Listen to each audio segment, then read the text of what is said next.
Nessa noite, Senhor, nós bendizemos o Teu nome mais uma vez. Nós te agradecemos por Ti mesmo. Nós te louvamos porque o Senhor é bom, o Senhor é generoso. O Senhor não se deixou sem testemunho. O Senhor fala conosco.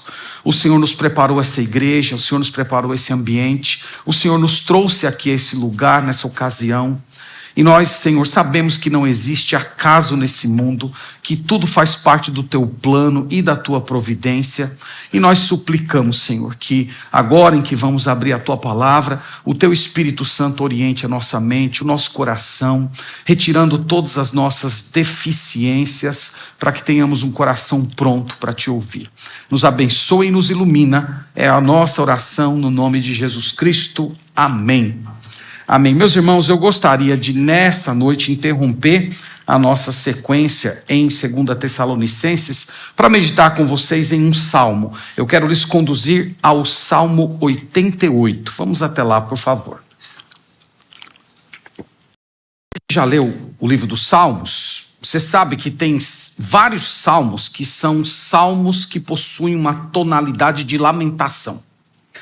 Então, o autor chora, ele se queixa.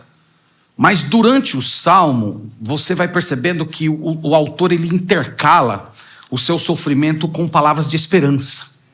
Então, ele está lá lamentando sua condição, mas depois ele diz, olha, eu creio que o Senhor virá ao meu encontro, eu sei que o Senhor me ouve. Então, mesmo naquela profunda depressão da alma, o salmista ainda encontra temas de esperança para se agarrar. No Salmo 88, nós não temos isso. No Salmo 88 não há nenhuma menção de esperança. Nós temos, na verdade, aqui o testemunho, o cântico de alguém que sofreu a vida inteira. A última palavra desse salmo é o vocábulo trevas. É o único salmo que termina assim. Então nós vamos olhar hoje um pouco esse salmo. Nós vamos considerar o testemunho que está aqui nesse salmo. E a principal lição que eu quero trazer para os irmãos, desde já que nós vamos ver nesse salmo de uma forma bem clara, é que o nosso sofrimento pode ser utilizado para a glória de Deus. Deus pode usar o nosso sofrimento, a nossa dor, toda a tribulação que nós passamos para o bem. Então nós vamos fazer assim, nós vamos lendo o salmo. E à medida que formos lendo, nós vamos fazendo algumas pausas. Eu não vou ler o salmo inteiro, mas eu vou lendo o salmo com vocês ao longo da exposição. Então nós vamos começar com o título do salmo. O título do salmo é muito importante. Quando eu falo do título, eu não me refiro a esse título que vocês têm em negrito aí. Que na minha Bíblia, que eu estou usando a revista atualizada, no meu tem Lamentação de um Atribulado. Então não é desse título que eu estou falando. Esse título ele foi colocado pelos editores desta Bíblia. Ele não é original. O título, de fato, que fazia parte do texto primitivo, é esse que está abaixo. Que na minha versão está assim. Cântico, Salmo dos filhos de Corá, ao mestre de canto, para ser cantado com cítara. Salmo didático de Emã Esraíta. Então vocês devem ter esse título aí. Então esse salmo, irmãos, foi composto por Emã. Quem era esse homem? Bem, ele é mencionado no livro de Crônicas e também nos Reis. Ele era um levita, ele trabalhava no templo. Ele era um cantor. Ele aparece naquelas listas de cantores que foram separados por Davi para se dedicar exclusivamente ao ministério de louvar a Deus no templo. Então ele era um levita, seus filhos também eram levitas, eles eram chamados de sábios nos tempos de Israel.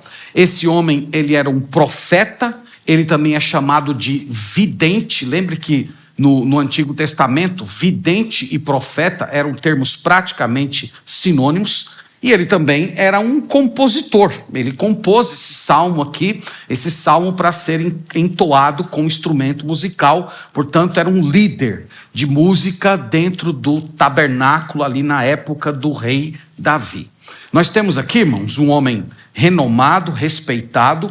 Nós estamos falando a respeito de um homem espiritual, usado pelo Senhor, um homem cheio do Espírito Santo, que nutria uma comunhão verdadeira com o Senhor, mas que vivia em profunda angústia, sofrimento, aflição, descrevendo muitas vezes a sua condição espiritual quase como que sem saída. Algo importante também a respeito desse salmo é que nós não sabemos a natureza do sofrimento dele. Ele não especifica se ele tinha uma tribulação, se ele tinha uma doença, qual era realmente o problema dele. Ele fala algumas coisas aqui que tem suscitado assim, a imaginação dos comentaristas da Bíblia. Por exemplo, no versículo 3, só para os irmãos terem uma ideia, ele fala assim: pois a minha alma está farta de males e a minha vida se abeira da morte. Então alguns, a partir dessa declaração dele aqui, leem que provavelmente ele estava sofrendo de alguma doença terminal, por causa dessa frase, a minha vida está à beira da morte. No versículo 4, ele fala de si mesmo como se estivesse morto. No versículo 8, ele fala que as pessoas tinham abominação por ele. Olha aqui, por favor, verso 8, ele diz assim: apartaste de mim os meus conhecidos, e me fizeste objeto de abominação para com eles. Então, alguns comentaristas leem isso aqui e dizem: pode ser que esse homem tivesse lepra. Então, vocês sabem que a lepra, no mundo antigo, era o tipo de doença que isolava completamente o doente do convívio social. Acho difícil ser lepra, porque ele era um levita. Ele estava no templo, ele participava da vida do povo de Deus. Se ele fosse um leproso, ele teria sido isolado da comunidade, ele não poderia participar da vida ativa no ministério de louvor do Israel antigo. Eu prefiro, irmãos, ficar como o salmo está. O salmo não revela. E eu creio que isso é bom para a gente. É bom. Porque todos nós podemos nos ver aqui.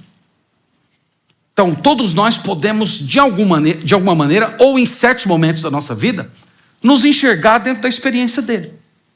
Então, as declarações dele seguem basicamente aquele modo comum da literatura dos Salmos, que é falar do sofrimento interior em termos de doença física. Eu fiz algumas exposições de salmos no culto de oração, e eu sempre expliquei para os irmãos que às vezes o salmista usa uma linguagem na qual ele fala do seu sofrimento como uma doença psicossomática. Então é aquela doença da alma, mas que afeta o corpo.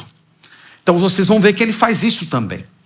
Então eu acho muito útil que seja assim. É como o espinho na carne do apóstolo Paulo. Todo mundo fica tentando saber qual era o espinho na carne do apóstolo Paulo, e todo mundo cria um monte de teoria. Eu acho muito útil que ele não tenha dito, porque todos nós podemos simpatizar com ele, todos nós podemos olhar para certos momentos da nossa vida e pensar: eu também tenho os meus espinhos, eu também tenho aquelas coisas que me incomodam, eu também tenho aquelas coisas que Deus não tira de mim, e ele olha para mim e diz assim: ó, fica aí com o teu espinho, porque a minha graça te basta. Então, dito isso, vamos aqui para o Salmo. E nós vamos lendo, como eu falei, vamos lendo parte por parte, tentando entender aqui a palavra do Senhor. E no final nós vamos tentar tirar algumas lições. Primeiro ato, primeira cena desse salmo, nós temos a oração de Emã. E ele se descreve como um homem aflito, angustiado e aterrorizado. No verso 1, ele diz assim: ó Senhor, Deus da minha salvação, dia e noite clamo diante de ti. A primeira coisa que nós vemos aqui no Salmo é que esse homem, ele se volta a Deus como o único que pode salvá-lo. Só Deus poderia fazer alguma coisa por ele. O texto diz que ele buscava o Senhor dia e noite. Isso é muito importante. Nós não estamos falando aqui de uma oração espaçada, mas nós estamos falando de um homem que dia e noite estava em clamor.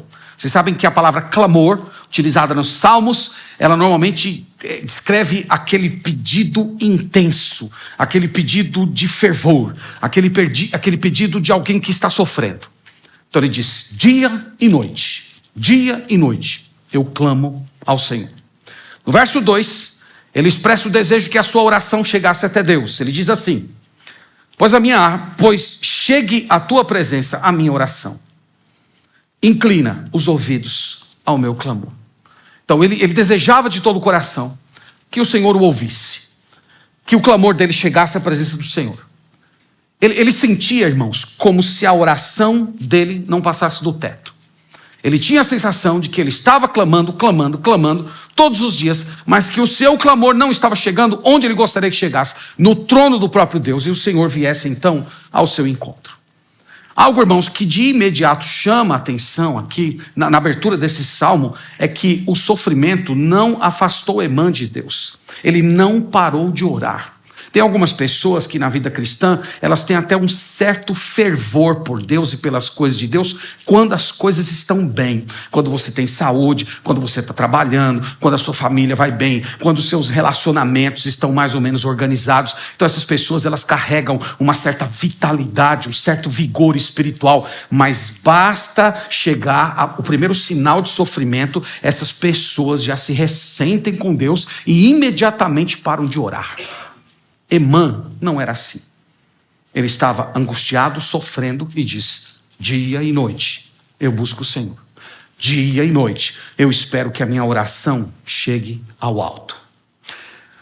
O segundo ato desse salmo, a segunda cena dele, é a descrição do sofrimento de Emã. Ele descreve o sofrimento dele do verso 3 ao verso 5. Nós vamos ler esses versos agora. E vocês vão ver como ele retrata a sua condição. Então, no verso 3, ele fala o seguinte, acompanhem comigo. Pois a minha alma está farta de males, e a minha vida jace à beira da morte. Então, essa expressão, irmãos, a minha alma se farta, é para falar de alguém que está empanturrado, alguém que está saciado. Então, ele está empanturrado de dor. Ele está estufado de tantos males. Essa é uma linguagem para dizer de alguém que já chegou no seu limite. Eu não tenho mais, Senhor, estrutura no meu corpo para suportar dor. Ele fala da sua condição como alguém que está à beira da morte, que está a poucos passos do abismo.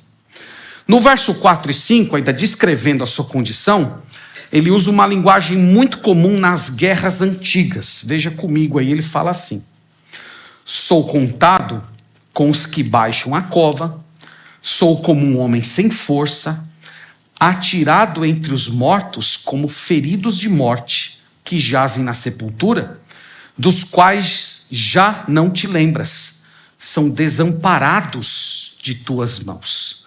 Na antiguidade, irmãos, nas guerras antigas, os soldados que eram feridos gravemente, que não tinham mais condições de serem recuperados, que não tinham mais condições de serem levados para serem tratados por algum tipo de medicina, eles eram abandonados entre os mortos para morrer. Então, normalmente, aquele exército vencedor, ou exército vencido, eles abriam a cova, às vezes, e jogavam lá um monte de cadáveres, e jogavam também entre esses cadáveres as pessoas que estavam prestes a morrer, aqueles soldados que não iam durar mais muitas horas de vida. Então, o salmista usa essa linguagem, como ele diz, quando ele diz assim, eu sou contado com os que baixam a cova, e no versículo 5, eu sou atirado entre os mortos como os feridos de morte. Então, ele se vê nessa condição. Eu já estou sendo retratado como morto, eu já estou sendo encarado pelas pessoas como alguém que não tem mais solução. O dia da minha morte já chegou, eu sou contado, eu sou retratado como alguém que não terá mais existência. Então aqui é a descrição do sofrimento dele. Dos versos 6 ao 8, nós temos uma outra cena do Salmo, que é a cena na qual Emã descreve a fonte do seu sofrimento. De onde vinha o sofrimento de Emã? Quem causou a ele todos os males que ele acabou de descrever? Ele falou de si como um homem prestes a morrer, abandonado, sozinho, tratado já como se fosse um soldado sem possibilidade de cura. Quem foi que o colocou? E os irmãos vão ver algo simplesmente surpreendente. Ele vai dizer que Deus foi a causa de tudo isso. Verso 6 ao verso 8, leia comigo. Ele diz o seguinte: puseste-me na mais profunda cova, e nos lugares tenebrosos, puseste-me na mais profunda cova, nos lugares tenebrosos, nos abismos. Sobre mim pesa a tua ira. Tu me abates com todas as tuas ondas. Apartaste de mim os meus conhecidos e me fizeste objeto de abominação para com eles. Estou preso e não vejo como sair. Então, é surpreendente, irmãos, essa declaração, porque Emã reputa a Deus todo o seu sofrimento. Vocês estão vendo que ele não culpa os seus inimigos, ele não culpa Satanás, ele não culpa o pecado, ele não culpa o mundo. Ele diz que quem estava causando toda aquela dor nele era Deus. Então Deus é o responsável por todos os processos da vida humana, e foi o Senhor quem legou a ele esse sofrimento. A ira de Deus estava sobre ele, e ele reconhece simplesmente uma verdade que muitos crentes resistem hoje: a de que Deus é a fonte de tudo, e que tudo provém de Deus. A teologia de Emã, irmãos, é hoje desconhecida no mundo evangélico. Em alguns círculos pentecostais, neopentecostais, algumas pessoas veriam essa condição de sofrimento e diriam assim: eu acho que eu estou sendo cercado por encosto. Eu acho que eu preciso repreender. Eu preciso tomar posse da bênção. Eu preciso repreender o diabo, porque todos os males que chegam na minha vida certamente são causados pelo demônio ou por seus comparsas. Emã não é dessa teologia. Ele não teria nenhuma participação com esse tipo de movimento. Ele simplesmente crê que Deus é completamente soberano, que ele governa a história e que se algo duro, difícil, ruim, dolorido toca um servo de Deus, foi porque Deus o determinou. Isso é plano, isso é propósito dele. Como eu disse, irmãos, essa teologia hoje é muito estranha ao mundo evangélico mais comum. Há até teólogos que estão se levantando para tentar derrubar essa verdade da soberania de Deus, como se Deus não decidisse o curso da história, mas os homens é que tivessem tomar a decisão, como se Deus tivesse abdicado da sua soberania para dar espaço para o homem exercer a sua liberdade. Alguns anos atrás teve uma teologia que andou aí dando uma balançada no meio evangélico brasileiro. Hoje perdeu muita força, pelo menos os seus principais proponentes, um deles que tem até uma determinada visibilidade, andou calado a respeito desse assunto, porque ele apanhou um bocado, e com razão, deveria ter apanhado mais. Ele vinha falando coisas absurdas a respeito desse assunto. Vocês devem lembrar naquela ocasião em que houve o tsunami, em que mais de 200 mil pessoas morreram na Ásia. Esse homem se levantou e ele disse assim: olha, quando aconteceu aquele tsunami veio, aquelas pessoas morreram, Deus não sabia o que aconteceu. Deus não sabia. Deus sofreu muito, porque ele não sabia. E se ele soubesse, ele simplesmente era impotente para fazer alguma coisa contra. Então Deus não sabia. Você sabe o que esse homem estava tentando fazer? Ele estava tentando, desculpe a expressão, livrar a cara de Deus daquela pergunta incômoda que todos os teólogos se debatem com ela, que é a pergunta do problema do mal. Se Deus é bom e todo-poderoso, por que ele permite o sofrimento? Se Deus tem todo o poder nos céus e na terra e ele é bom, a sua essência é amor, por que ele permite que pessoas morram? Por que ele não impediu o tsunami? Por que ele não impediu a catástrofe agora no Rio Grande do Sul? Então essa é uma pergunta muito incômoda que todas aquelas pessoas que amam a palavra de Deus precisam ter de lidar. E esse homem, para responder essa pergunta incômoda, ele resolveu ir pelo seguinte caminho: não, de fato Deus é bom, mas ele não é todo-poderoso. Ele não é todo-poderoso, ele não podia impedir. Ele não é soberano, ele não é onisciente. Ele não é onipotente. Essa teologia é chamada de teísmo aberto. Então, irmãos, Emã não cria nisso. Emã acreditava que Deus é bom, todo-poderoso, onisciente, e quando ele permite sofrimento, ou melhor, quando ele envia males para o seu povo, ele faz isso de uma forma justa, exercendo o seu governo para cumprir os seus propósitos santos. E ele tem direito de fazer isso, ele tem direito de agir dessa maneira. Ele não é aconselhado por ninguém, conforme falamos na escola dominical hoje. Ele tem direito a esse mundo porque ele é o criador de todas as coisas e porque ele é o redentor dele. Ele é o Deus da Bíblia. Nós não entendemos os seus caminhos, mas nós sabemos, irmãos, e descansamos na verdade de que ele é justo, que ele é sábio, que ele é bom e que ele nunca comete nenhuma injustiça. Nós é que não sabemos o que dizemos. Nós é que não entendemos os desígnios de Deus. A nossa mente limitada é que não consegue compreender as movimentações daquele que é a perfeição e essência, aquele que conhece passado, presente e futuro como sendo um eterno presente. A nossa mente não tem condição de estudar, ela não tem condição de compreender as movimentações da mente divina. E é por isso que nós descansamos. Mas os irmãos devem ter observado aqui claramente a declaração dele.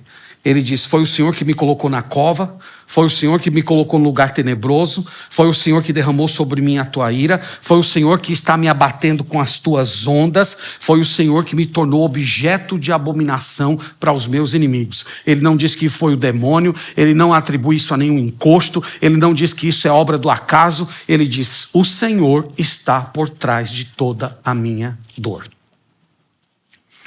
A próxima cena é muito interessante nesse salmo, porque, embora, irmãos, o Emã acredite que Deus é o autor de todas as coisas que estavam acontecendo com ele, ele não achava que a oração era desnecessária. Porque tem muitas pessoas que aprendem essa doutrina da soberania de Deus, que inclusive temos enfatizado muito na escola dominical esses dias. Há pessoas que aprendem essa doutrina e elas acabam meio que desistindo de orar. O argumento é mais ou menos o seguinte: ora, se Deus já escreveu tudo, se tudo já está determinado, por que eu vou orar? Por que eu vou pedir alguma coisa? Por que eu vou me debater com Deus, pedindo que Ele mude, que Ele venha ao meu encontro, que Ele altere minha situação? Por que eu vou fazer isso se Ele já determinou todas as coisas? Irmãos, Emã não tinha esse tipo de problema. Por um lado, ele reconhece que tudo é propósito de Deus, mas isso não o impede de argumentar com Deus. Então nós vamos ver ele fazendo isso aqui a seguir. Ele sabe que o seu sofrimento foi enviado pelo Senhor, ele já está há anos nesse sofrimento, mas isso não impede ele de argumentar com Deus, pedindo a sua cura, pedindo a sua restauração, pedindo que Deus removesse a sua aflição. E a Bíblia, irmãos, definitivamente não tem esse conflito. Esse conflito fica mais para a nossa cabeça, né? Às vezes nós é que complicamos a coisa, mas a Bíblia não tem esse conflito. No Salmo 139, verso 16, lá é dito que todos os nossos dias foram escritos, cada um deles escritos e determinado quando nenhum deles havia ainda. Então tudo que vai acontecer na nossa história já foi escrito por Deus, diz o salmista. Mas quando nós lemos lá no Novo Testamento, Mateus capítulo 7, versículo 7, Jesus diz: pedi e dar-se-vos-á, buscai e achareis, batei e abrir-se-vos-á. Então, ao mesmo tempo que a Bíblia diz que o Senhor planejou todas as coisas, Ele chama a gente para orar, Ele chama a gente para clamar, Ele chama a gente para lutar com Deus em oração. A Bíblia não tem conflito concernente a isso. Então vamos olhar aqui os argumentos de Emã. Como é que ele argumenta com Deus? Vamos lá. Começando no versículo 9. Primeiro ele diz assim: os meus olhos desfalecem de aflição. Dia após dia, venho clamando a ti, ao Senhor. Clamando a ti, ó Senhor. Então, em primeiro lugar, irmãos, ele diz: Senhor, eu estou aflito, mas eu não parei de orar. Eu estou aflito. Já faz tempo que eu estou nessa situação, mas eu não desisto de orar. Todos os dias eu estou clamando ao Senhor pela minha cura. Todos os dias eu estou pedindo ao Senhor pela minha restauração. Todos os dias eu estou pedindo que o Senhor me visite com plena superação de todas as minhas dores. No verso 10, ele argumenta de uma forma muito comovente. Ele fala assim: mostrarás tu prodígios aos mortos, ou os finados se levantarão para te louvar? Sabe o que ele está dizendo aqui? Ele está dizendo: Senhor, se eu morrer, de que isso vai te servir? Os mortos não podem admirar as tuas obras. Os mortos não podem contemplar a tua criação e dizer: os céus proclamam a glória de Deus. Os salmos não podem, os mortos não podem participar de corais, eles não podem entoar louvores. Os que morreram, eles não podem contemplar as tuas obras, eles não podem ver a beleza da tua criação, eles não podem falar de ti. Sabe o que ele está dizendo, irmãos? Ele está dizendo, Senhor, se o Senhor tirar a minha vida, tu vais perder um adorador. Porque defuntos não se levantam do cemitério para participar do coral do templo.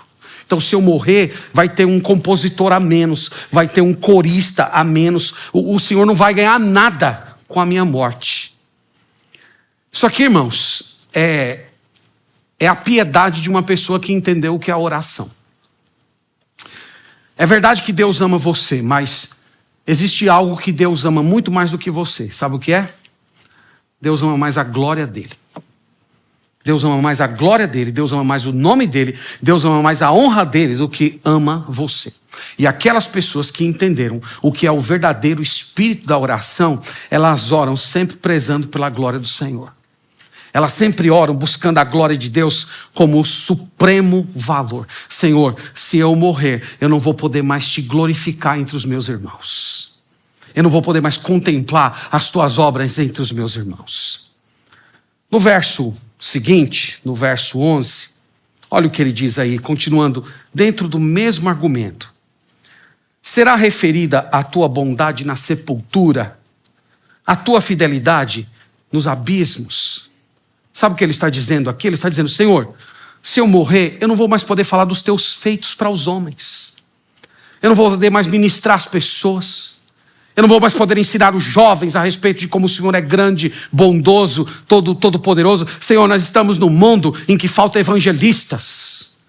Evangelistas fazem falta. Se o Senhor me tirar desse mundo, eu não vou poder mais proclamar o Senhor.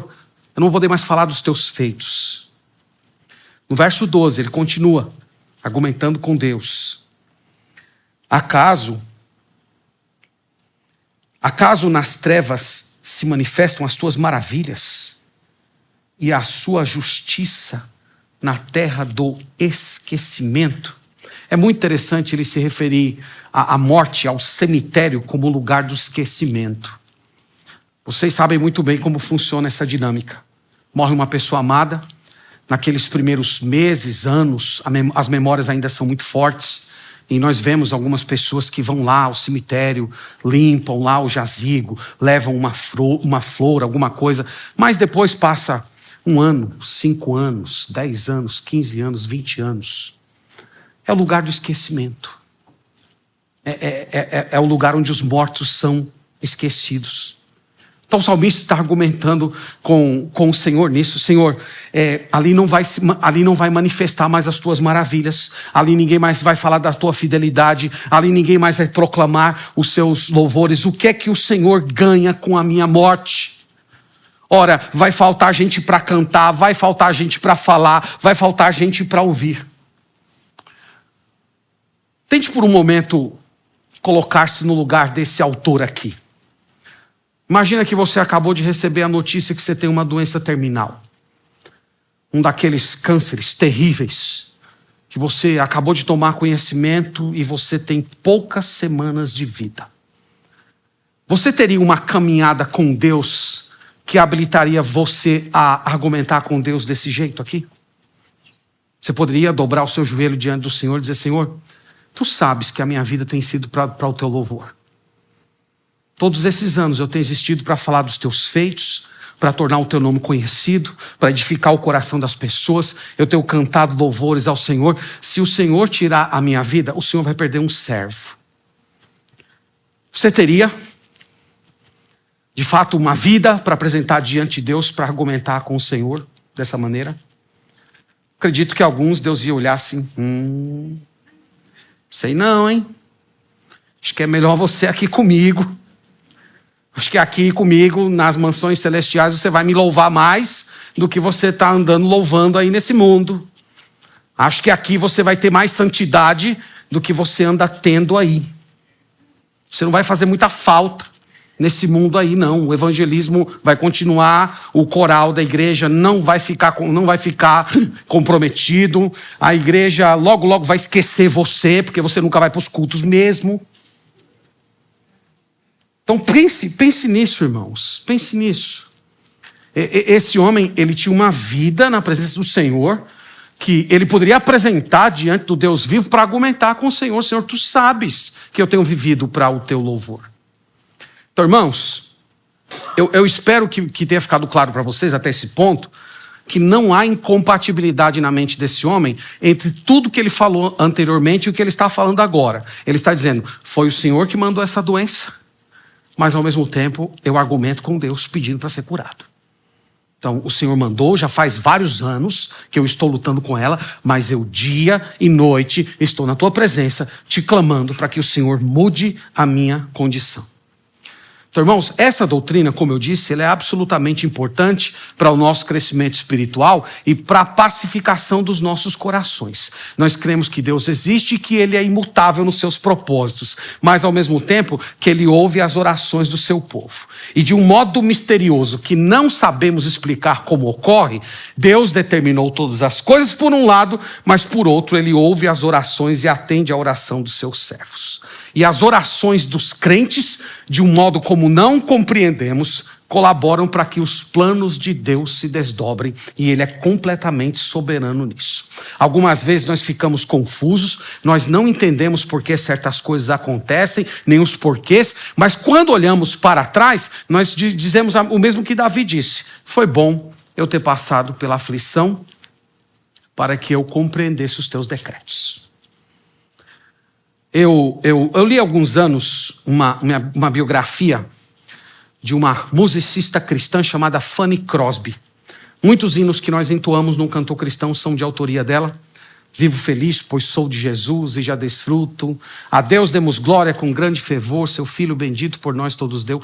Os hinos dela normalmente são hinos alegres. São hinos muito vibrantes. E essa mulher, ela ficou cega aos 9 anos de idade por causa de um acidente doméstico. Perdeu completamente a sua visão. E alguém perguntou anos depois se ela se arrependia, se ela era triste porque ela não podia contemplar as coisas, ver as pessoas, perceber a criação divina. E ela disse, eu não tenho tempo para me lamentar. Eu tenho muita coisa para realizar dentro do reino de Deus. Eu tenho obras para fazer, eu tenho hinos que eu quero compor. Eu quero continuar falando dos feitos do Senhor. Então, irmãos, as pessoas que são de Deus, elas encaram a vida assim. Elas recebem as porções difíceis da sua vida como vindas do Senhor, e elas são capazes de descansar no Senhor, ao mesmo tempo em que oram, ao mesmo tempo em que clamam, ao mesmo tempo em que insistem para que o Senhor venha ao encontro e traga libertação. A quinta cena do Salmo é a insistência de Emã em orar, apesar do silêncio de Deus. Vocês sabem que muitas vezes o silêncio de Deus entristece a gente. O silêncio de Deus às vezes incomoda mais do que propriamente a aflição em si. Então a última cena do Salmo é essa. Emã está insistindo com o Senhor, apesar do silêncio dele. Versículo 13, nós lemos assim: mas eu, Senhor, clamo a ti por socorro. De antemanhã já se antecipa diante de ti a minha oração. Ele está dizendo assim: Senhor, eu acordo cedo para orar porque o meu sofrimento está muito pesado. Então, meu sofrimento está tão pesado que o primeiro ato meu, quando eu acordo, é me dirigir a ti. No versículo 14, ele pergunta a Deus assim: por que me rejeitas, Senhor? A minha alma, porque rejeitas, Senhor, a minha alma e ocultas de mim o teu rosto. Então, eu não entendo porque o Senhor me rejeita. Eu não entendo porque o Senhor está em silêncio. Eu não entendo porque o Senhor deu as costas para mim. No versículo 15, veja que declaração profunda, ele fala assim: ando aflito e prestes a expirar, desde quando, irmãos? Desde moço. Então veja, irmãos, não era uma tribulação de um dia. Aqui nós estamos falando de um sofrimento corriqueiro. Nós não estamos falando de um capítulo difícil da história que todos nós passamos. Ele está dizendo que desde moço, desde a sua juventude, ele padecia dores. Olha essa frase seguinte, que frase forte. Sob o peso dos teus terrores, estou desorientado. Eu vivo debaixo dos terrores de Deus. Eu estou completamente confuso. Eu não sei para onde me orientar. Desde a minha mocidade, parece que Deus tem me cercado com os seus terrores. Meus irmãos, lembre-se, nós não estamos falando aqui de uma pessoa que vivia em pecado. Nós não estamos falando de um homem aqui que vivia uma vida impura, uma vida de idolatria. Nós estamos falando de um homem sábio. Nós estamos falando de um profeta de Deus, um homem que teve uma vida de sofrimento e que encarava toda a sua vida como uma coleção de terrores divinos. No verso 16: por sobre mim passaram as tuas iras, e os teus terrores deram cabo de mim. Senhor, é a tua ira que está me abatendo. Eu vivo aterrorizado por ti. Novamente, ele não está falando do diabo, ele não está falando de demônios, ele está falando que Deus era o responsável pelos terrores dele. No versículo 17 ele diz: eles me rodeiam como água de contínuo e a um tempo me circundam. A imagem aqui, irmãos, é de uma pessoa que está se afogando. É aquela pessoa que faz força para tentar puxar um fôlego de ar e ela está aspirando água. Então ele está dizendo: eu estou sufocado nos mares dos terrores de Deus. E no verso 18, ele termina da forma mais melancólica possível, dizendo: para longe de mim afastaste amigo e companheiro, os meus conhecidos são trevas. Ele estava sozinho, ele não tinha com quem compartilhar, ele não tinha com quem dividir. Os únicos que o cercavam eram as trevas. Então esse, irmãos, é o salmo mais triste da Bíblia. E eu quero passar aqui agora para a segunda parte, onde eu quero trazer para vocês algumas lições que nós aprendemos desse salmo. Esse salmo, ele é muito instrutivo para a gente. Em primeiro lugar, esse salmo ensina para todos nós, irmãos, que crentes piedosos podem passar por grandes sofrimentos e profunda melancolia espiritual. Pessoas de Deus passam por isso. Emã não foi o único. Se você ler a Bíblia com atenção, você vai ver que nesse mesmo rol nós temos Moisés, nós temos Elias, nós temos Davi, nós temos o apóstolo Paulo, nós temos os grandes homens de Deus passando por períodos de trevas espirituais. Mais recente, nós temos o príncipe dos pregadores, o pastor Charles Spurgeon, que muitas vezes era levado nos braços pelos diáconos da igreja para poder pregar, porque ele não tinha forças físicas para fazer, tamanha era a dor que ele carregava na sua alma.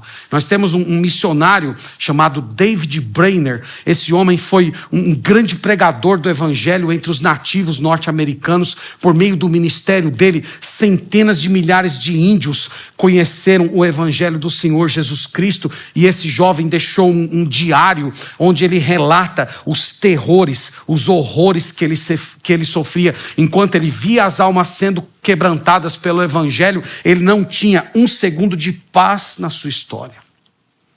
Eu estou colocando tudo isso, irmãos, para lembrar de vocês um fato importante. É que sofrer não significa que Deus está irado com você. Não significa necessariamente que você está em pecado. E nem sempre é a ação direta do diabo. Essa teologia que fica dizendo que você só é um crente fiel se você tiver tudo bem, se você tiver com dinheiro no bolso, saúde para dar e viver, com todos os seus relacionamentos organizados, essa teologia simplesmente é mentirosa. Porque Deus, na sua providência, Ele permite sim que pessoas piedosas, santas, consagradas ao Senhor, passem por sofrimentos e por muita dor. Você pode se sentir tal qual Emã. Você pode se sentir cercado pelos terrores de Deus e com aquele sentimento de que Deus está irado contra você. Isso pode acontecer. Crentes fiéis padecem. Crentes fiéis perdem cônjuge, perdem bens, perdem filhos. Não se deixe enganar por essa teologia falsa que tem levado muitas pessoas ao escândalo. Deus não prometeu para a gente, irmãos, vida fácil. Deus não prometeu para a gente um caminho tranquilo. O Senhor prometeu para a gente chegada certa. Ele prometeu que todos nós um dia vamos cruzar os portões da eternidade e entrarmos no reino dos céus. E lá nós experimentaremos prosperidade plena. Mas aqui, no mundo, tereis aflições. Todos aqueles que querem viver piedosamente em Cristo padecerão perseguições. Portanto, não desperdice o seu sofrimento. Deus tem um propósito para ele. Não faça do evangelho uma espécie de atalho para resolver os seus problemas pessoais. Não faça isso. Você está destruindo a si mesmo. Você está transformando o evangelho do Senhor Jesus Cristo numa grande mentira.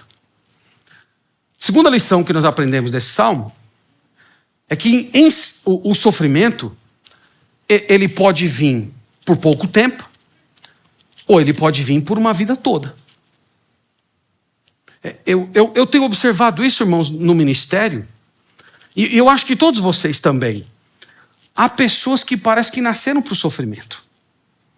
Há pessoas que parecem que não têm um intervalo de descanso. Então considere, por exemplo, os pais que têm filhos deficientes, filhos com problemas mentais. Esses pais às vezes vão padecer a vida toda. Pais que têm filhos com doenças crônicas. Ou os filhos que veem o pai, a mãe, o cônjuge, com aquela doença de estado terminal, que não termina nunca. E que chega num certo momento que a pessoa já carrega uma angústia grande, porque ela não quer que aquela pessoa parta, mas por outro lado ela já não aguenta mais ver o sofrimento daquela pessoa e aquela dor interior de ver o sofrimento e tá com medo de estar desejando a morte daquela pessoa. Como isso, irmãos, faz mal para o coração. Às vezes filhos com deficiências que vão carregar dificuldades para a vida inteira, não vão poder se desenvolver. Isso acontece, meus irmãos, e com os crentes não é exceção. A pergunta é, por que isso acontece? Por que isso ocorre? Não existe uma resposta pontual para cada deficiência, para cada problema, tribulação. Não tem. A Bíblia oferece algumas respostas gerais. Uma delas é para nos ensinar que o céu não é aqui. Aqui não é o céu. Às vezes nós nos apegamos tanto às coisas que nós temos nesse mundo, com os nossos confortos, e nós acabamos, irmãos, adotando um estilo de vida como se o céu fosse aqui. E muitas vezes o Senhor permite que esses sofrimentos cheguem na nossa história para produzir um certo desapego para com o mundo. Para você olhar para si mesmo e dizer, aqui de fato é o campo de batalha. Aqui não é o capítulo final da minha história. Eu preciso ansiar pelo novo céu e pela nova terra. Eu preciso depositar toda a minha confiança, toda a minha esperança no retorno do Senhor Jesus Cristo e no estabelecimento do reino. Então muitas vezes Deus envia para te ensinar essa lição. Deus também deseja te ensinar que você é frágil. Nós somos frágeis, irmãos. Lá em Tiago diz que a nossa vida é que nem uma neblina. Então a neblina é densa. Você olha, parece que ela tomou conta de tudo. De repente, bate um raio de sol nela, ela desaparece completamente. A nossa vida é assim. Nós estamos hoje bem, hoje estamos com saúde, e de repente pode acontecer um acidente, pode acontecer uma tragédia, pode acontecer uma catástrofe natural, e a sua vida mudar tudo. E você perder tudo. Você descobrir que tem uma doença. Então, essas coisas, irmãos, vêm para mostrar a nossa fragilidade, lembrar que a nossa alegria, o nosso conforto não podem ser dependentes desse mundo, que o Senhor Jesus é a fonte da nossa alegria e que nós fomos feitos para Ele. Ele é a fonte da nossa esperança. Deus também nos ensina, em ocasiões como essa, os terríveis estragos do pecado de Adão. O pecado, irmãos, é uma coisa muito séria. Foi o pecado que nos trouxe a essa situação. Quando eu falo de pecado aqui, eu não estou falando de um pecado específico. Eu estou falando do pecado da raça humana. A Bíblia diz que quando Adão e Eva pecaram, Deus os expulsou do paraíso. E nós hoje, irmãos, vivemos fora do paraíso. O paraíso era o lugar da paz. O paraíso era o lugar da alegria. O paraíso era o lugar da prosperidade. Era o lugar onde sempre estaríamos bem. Mas hoje nós estamos fora do paraíso. O Deus disse para Adão naquele dia: maldita é a terra por tua causa. Você hoje vai viver com dor. O teu sustento hoje vai ser obtido através de muito sofrimento. Então nós vivemos em um mundo amaldiçoado.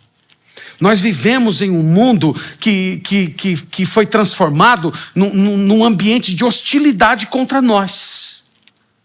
Então, acontecimentos como esse, eles vêm para nos ensinar essas lições espirituais.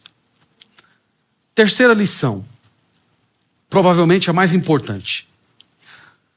Nós não devemos parar de orar, mesmo que a resposta de Deus pareça demorada. Essa, irmãos, é uma preciosa lição desse salmo. Emã padecia desde a sua mocidade, mas o texto diz que todos os dias ele orava ao Senhor. Quanto mais ele sofria, mais ele orava. Às vezes, meus irmãos, o sofrimento vem para isso mesmo. Quando as coisas estão bem, quando as coisas estão caminhando mais ou menos dentro de uma certa normalidade, nós esquecemos de orar. Nós nos tornamos menos dependentes, nós somos mais autoconfiantes, nós acreditamos na nossa saúde, no nosso estudo, nós acreditamos nos nossos investimentos, nós acreditamos na nossa carreira, nós acreditamos em tudo aquilo que plantamos, mas quando Deus permite que venha alguma coisa, um acontecimento e desmantele completamente as nossas estruturas, a primeira coisa que nós fazemos é dobrar o joelho e pedir: Senhor, tenha misericórdia. Até os ateus clamam por Deus quando a coisa fica difícil. Não é verdade? Então, às vezes, as pessoas precisam de sofrimento para orar. Eu espero que você não seja impulsionado por Deus pelo sofrimento para a oração. Eu espero que o seu coração, naturalmente, queira se prostrar diante de Deus, buscá-lo, conhecê-lo e amá-lo. Mas se você não quiser fazer isso, aqui está um caminho que Deus pode utilizar para colocar você de joelhos diante dele. É te enviar a dor. E você segurar a fragilidade da sua vida e você começar a ver a sua existência escorrendo pelos dedos. E você começar a perceber que você não é simplesmente nada, que você é absolutamente frágil. E nessa hora, quem sabe, você se apegar àquele que é forte. Eu espero que não seja necessariamente a sua história, mas às vezes isso acontece. Mas apesar de todas essas coisas, irmãos, a lição que fica é: nós temos que orar. Nós temos que orar. Nós temos que orar mesmo que o sentimento continue, o sofrimento continue. Nós temos que orar, irmãos, mesmo que Deus não responda, mesmo que se passem anos e anos de dor. Senhor, está doendo. Eu continuo clamando ao Senhor. Eu continuo orando ao Senhor. Essa precisa ser a postura de todos aqueles que são de Deus. Em último lugar, vamos lembrar, irmãos, que quão terríveis foram os sofrimentos do Senhor Jesus por todos nós. Esse salmo é um salmo a respeito do sofrimento. E eu poderia dizer para vocês que profeticamente esse salmo aponta para o Senhor Jesus Cristo. Eu estou tentando dizer que os sofrimentos de Emã, eles representam, em alguma medida, os sofrimentos do Senhor Jesus em nosso lugar. Porque o Senhor Jesus também sofreu a vida inteira. Ele é retratado na Bíblia como um homem de dores que sabe o que é sofrer. Desde a sua encarnação, desde que ele tomou consciência de si, ele carregando o peso daquela responsabilidade de sofrer tudo o que ele sofreria na cruz. Ele pendurado naquela cruz maldita, dizendo: passa de mim esse cálice, derramando gotas de sangue. Ele também, meus irmãos, sofreu os terrores de Deus quando estava pendurado naquela cruz. Ele disse: Deus meu, por que me desamparaste? E sabe por que esse sofrimento de Jesus tem tudo a ver com o nosso sofrimento hoje? O nosso sofrimento hoje, irmãos, é passageiro, porque o Senhor Jesus tirou o aguilhão da morte do sofrimento. Sabe por que o sofrimento não vai lhe destruir? Sabe por que o sofrimento não vai mandar você para o inferno? Porque essa dose de veneno que havia no sofrimento, que era unir o sofrimento físico à condenação eterna, esse veneno que o sofrimento carregava, o Senhor Jesus retirou e espetou na sua própria carne. E é por isso que hoje o sofrimento não vai lhe destruir. Então pense nos sofrimentos de Jesus por você. Pense nos sofrimentos de Jesus como um meio de te fazer um crente melhor, formar caráter, fazer você mais próximo de Deus. Nós já falamos aqui algumas vezes que aquelas lições que o Senhor nos ensina nos dias de trevas, elas não poderiam ser aprendidas nos dias ensolarados. Não desperdice a sua dor. Não se torne um crente amargurado, ressentido com Deus. Eu tenho visto no ministério muita gente ressentida com o Senhor porque Deus tirou um emprego, porque Deus tirou a saúde, porque Deus tirou um filho, porque Deus tirou uma pessoa que você ama, porque Deus colocou sobre sua responsabilidade alguém que você vai cuidar a vida inteira.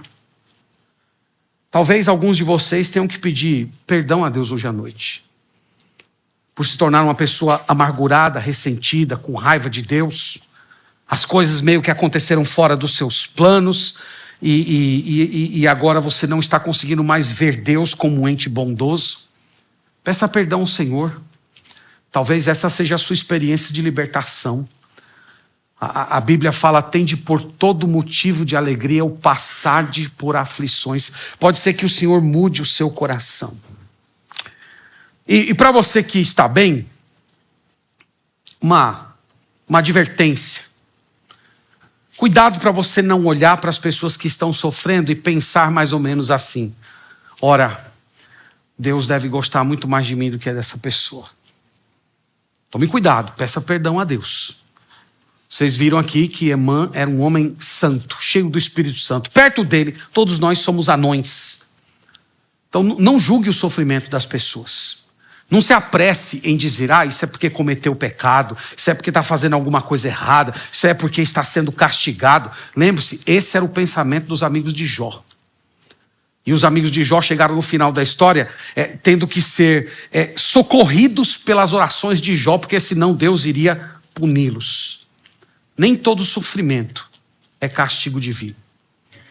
Pode ser a mão bondosa, poderosa de Deus transformando seus servos. Pode ser a ação do oleiro sobre a massa, amassando-a, colocando no fogo, para torná-la um belo vaso. Então mude a sua atitude. Não faça julgamentos precipitados. Ao invés de fazer isso, siga o exemplo de Jesus. Chorai com os que choram. Então chore com a pessoa, lamente com a pessoa, ore com a pessoa, seja pronto para orar, para acolher e suspenda todo o julgamento. Irmãos, vamos mudar a nossa forma de olhar o sofrimento. O sofrimento não é sinal de que Deus não nos ama. Vamos aprender a valorizar a nossa dor, entender que o Senhor tem propósitos santos para ela, recordar dos sofrimentos do Senhor Jesus Cristo, de que os nossos sofrimentos desse mundo não vão nos afastar do amor de Deus e muito menos nos condenar ao inferno. E se nós encararmos os sofrimentos da vida com essa esperança, nós vamos ter esses momentos como ocasiões de profundo quebrantamento e crescimento espiritual. O grande apelo, irmãos, desse salmo é que nós encaremos o sofrimento como um meio de nos aproximar mais do Senhor. Não uma forma de fugir da presença dele, mas um meio de nutrir uma comunhão ainda mais íntima com o Senhor. Que Deus nos abençoe e que a palavra dele habite ricamente os nossos corações. Vamos orar, irmãos, ao Senhor nesse momento. Obrigado, Deus, por nessa noite abrir a tua palavra, compartilhar essas verdades profundas com esses irmãos. O Senhor sabe que nós somos fracos. Nós não estamos prontos, Senhor, para o sofrimento. Nós não estamos prontos para perder a saúde, perder o nosso sustento, perder os nossos filhos. Nós estamos prontos para perder as pessoas que amamos. O Senhor sabe da nossa fragilidade. Mas, Senhor, se é da tua vontade que nós bebamos cálices amargosos ao longo da vida, permita, Senhor, que nós façamos isso com a mesma atitude do salmista, mantendo a esperança em Ti, mantendo o espírito de oração e jamais desistindo de buscar respostas no Senhor. Eu oro pelas pessoas que estão ouvindo essa pregação e estão passando por algum sofrimento. Eu oro, Senhor, para que o Senhor traga conforto, para que o Senhor renove, para que o Senhor traga cura, para que o Senhor traga alívio, para que o Senhor socorra.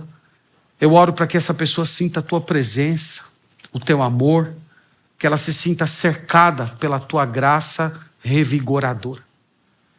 Oramos também, Senhor, por sabedoria do alto, para lidar com as pessoas que estão sofrendo, para abrir, expandir a nossa visão para aqueles que precisam de acolhimento, que precisam de uma palavra de conforto, que necessitam de uma visita, que necessitam de acompanhamento espiritual.